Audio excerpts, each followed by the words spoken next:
Good morning dear student. प्यारे बच्चों, इस साइंस क्लास में आपका हार्दिक स्वागत है। प्यारे बच्चों, आपका जो चैप्टर चल रहा था वो फिजिक्स में मोशन चल रहा था, और मोशन में मैंने आपको जो पढ़ाया था अभी तक वो पढ़ाया था scalar and vector quantities, those physical quantities which require only magnitude not direction it called scalar quantities, and those physical quantities which require magnitude as well as direction for their specification are called vector quantities. And उसके बाद next topic था मेरा motion and rest. The position of all these bodies is changing with time with respect to a fixed point such as bodies are said to be in motion, और the position of all bodies is not changing with time with respect to a fixed point are called rest. Okay बच्चों, उसके बाद था displacement and distance. Distance क्या था बच्चों? The length of the actual path covered by a body in time interval is called distance, and the minimum distance between final and initial position of a moving body is called displacement. Distance is a scalar quantity and displacement is a vector quantity. Okay, it is clear?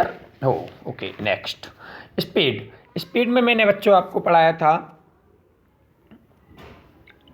Speed में पढ़ाया था बच्चों आपको the distance travelled by a moving body in unit time interval is called speed of the body. It is denoted by v equal to s upon t. Okay, अब जो हम पढ़ेंगे आज वेलोसिटी पढ़ेंगे। क्या पढ़ेंगे बच्चों? Velocity. Velocity the displacement of a moving body, the displacement of a moving body,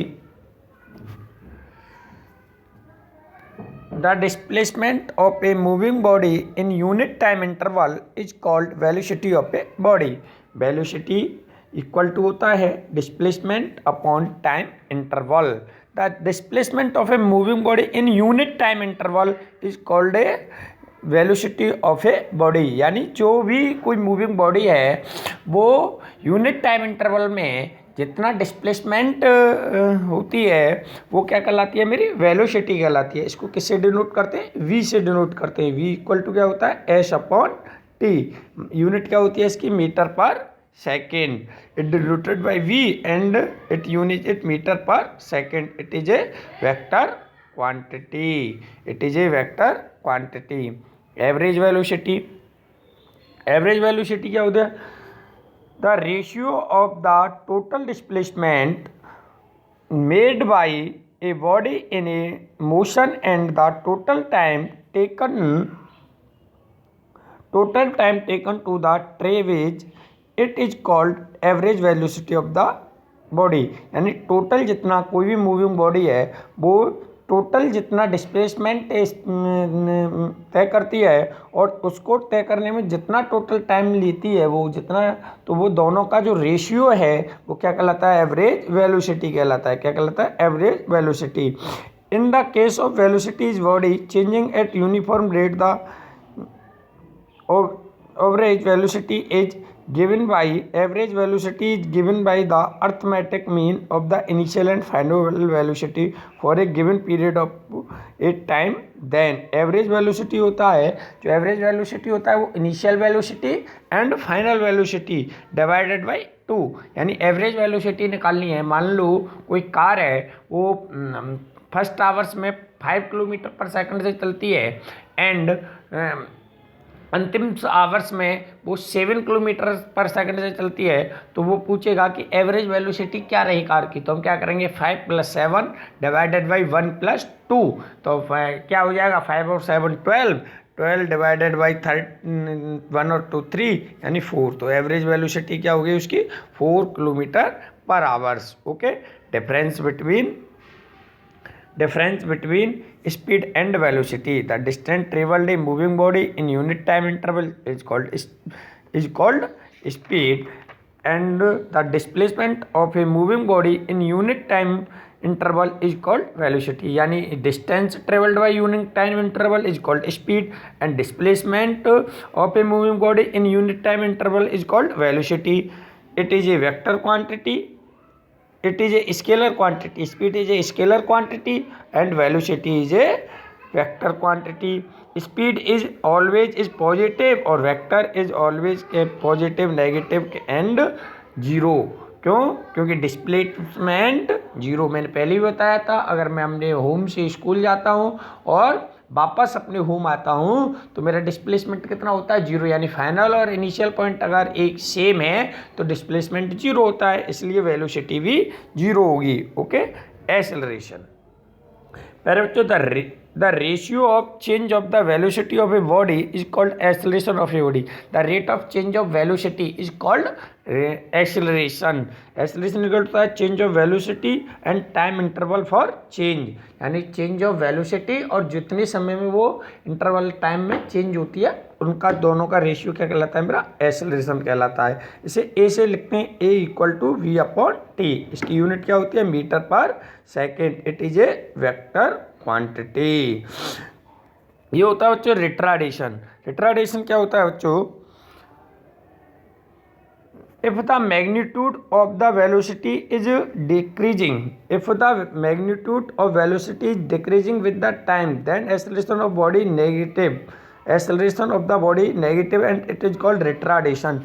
अगर किसी मूविंग बॉडी का एक्सेलरेशन नेगेटिव है तो उसको रिट्राडेशन कहते हैं. यानी उसका अगर एक्सेलरेशन डिक्रीज हो रहा है तो उसको क्या कहेंगे? हम रिट्राडेशन कहेंगे. सम एग्जांपल्स यानी ब्लू लाइन्स क्वेश्चन हैं आपकी बुक के, उनके मैं आपको सॉल्यूशन दिया रहा हूँ. अभी दो प्रश्न है, इनका दो क्वेश्चनों का सॉल्यूशन है, ये देखेंगे पढ़ाएंगे. An object has moved through a distance, can it have zero displacement if your support for answer with an example. ये कह रहा है कि अगर किसी भी जो मूविंग बॉडी है उसका डिस्प्लेसमेंट जीरो हो सकता है, यदि आपका आंसर यस है तो इसके उसमें आपको एक एग्जाम्पल देना है. तो मैं क्योंकि मैंने पहले भी बताया आपको डिस्प्लेसमेंट जीरो हो सकता है तो लिखेंगे yes zero displacement is possible.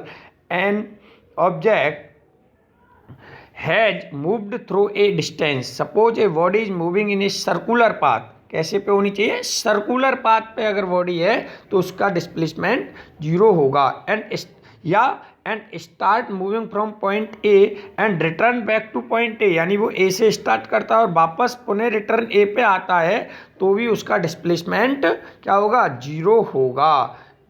And return back to same point A after complete our revolution then the distance will be equal its circumference capable distance will be zero. Okay.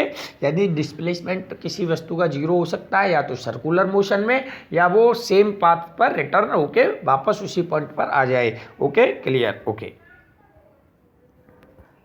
अब देखेंगे second वाला. Second क्या कह रहा है बच्चों?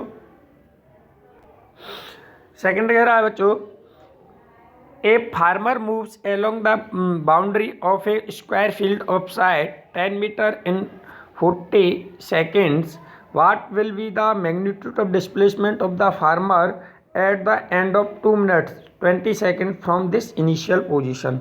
बच्चों समझने का प्रयास करेंगे कि कोई एक farmer along the boundary of a square field inside 10 metre. यानी उसकी जो स्क्वायर है उसकी प्रत्येक साइड कितनी दे दी इसने? 10 मीटर से दे दी. कितनी दे दी बच्चों? 10 मीटर दे दी. Okay. Okay. 10 metre. And what will the magnitude of the displacement. क्या पूछ रहा है हमसे? डिस्प्लेसमेंट पूछ रहा है. डिस्प्लेसमेंट को किससे रिप्रेजेंट करते हैं प्यारे बच्चों? एस से रिप्रेजेंट करते हैं. यानी ये क्या पूछ रहा है मुझसे? डिस्प्लेसमेंट मांग रहा है. पूछ रहा है मुझसे डिस्प्लेसमेंट ज्ञात करना है. ओके. कितना टाइम ले रहा है? 2 मिनट 20 सेकेंड. उसका जो डिस्प्लेसमेंट कब ज्ञात करा रहा है, कब फाइंड करना है मुझको? 2 मिनट 20 सेकेंड आफ्टर. पहले बच्चों देखिए वो 40 सेकेंड में किसी भी उसका स्क्वायर पे 40 सेकेंड में वो एक चक्कर पूर्ण कर रहा है. ये कह रहा है 40 मिनट 10 सेकेंड में 10 मीटर भुजा का एक स्क्वायर है, इसका जो चक्कर लगाने का तो वो कितना हो जाएगा इसका 10 ये 10 ये 10 ये, तो ये स्क्वायर कितने का हो गया, यानी मैं मान लो ए से है, वो ए से चलता है, ये बी है, ये सी है और ये डी है मान लो, तो ये कितना हो गया 40 मीटर का हो गया, यानी 40 मीटर को वो कवर्ड करता है। और एक राउंड लगाने में कितने लेता है बच्चों, 40 सेकंड लेता है, 40 मीटर को 40 सेकंड लेता है। ओके, तो 2 मिनट। अब जब वो एक चक्कर लगाता है तो 20 मिनट 20 सेकंड्स में कितना हो जाएगा, यानी अगर 2 × 60 तो 120, देखिए 2 × अगर मैं 60 करूँगा तो 120 120 + 40 + 20, तो ये कितना हो जाएगा बच्चों 140, कितना हो गया 140 सेकंड्स में पूछ रहा है। तो ये क्या लिखेंगे, फॉरवर्ड 40 सेकंड में एक चक्कर, देखिए 40 सेकंड में क्या हो गया एक चक्कर, 40 सेकंड में 40 मीटर चल रहा है वो, तो 120 सेकंड में कितना चलेगा बच्चों 140/40, तो ये अगर मैं निकाल लूँगा तो कितना निकल के आएगा मेरा, कितना निकल के आएगा बच्चों 3.5, ये अगर मैं सॉल्व करके लाता हूँ तो ये कितना आता है बच्चों 3.5 आता है, 3.5 मीटर। अब देखिए वो 3.5 मीटर में कितने राउंड में चलता है, 3.5 राउंड हो गए उसके। अब ये जो आएगा ये 3.5 राउंड हो गए। अब 3.5 राउंड के बाद आप देखेंगे तो इस जो मेरा स्क्वायर था एक ए से चला, फिर ए बी सी एक राउंड, एक राउंड, 2 राउंड, एक राउंड के बाद 2 राउंड हो गए, फिर मेरा 3 राउंड, और तीसरे 3.5 के बाद मेरा इस पॉइंट पे होगा बी पे, ऐसे तो होगा। तो इसका डिस्प्लेसमेंट क्या होगा ए बी, मैंने बताया था shorter distance final and initial point is called displacement. तो ए और बी, तो ए बी निकालने के लिए क्या करना पड़ेगा, ये क्या बन रहा है, इसका क्या बन रहा है बच्चों, ये जो निकालना पड़ेगा ए बी निकालना है, तो ए बी निकालेंगे उसी से, ए सी डिस्प्लेसमेंट √10² + √10², और इन दोनों को अगर सॉल्व करेंगे तो ये आ जाएगा 10√2 metre. Okay, it is clear. Thank you all of you.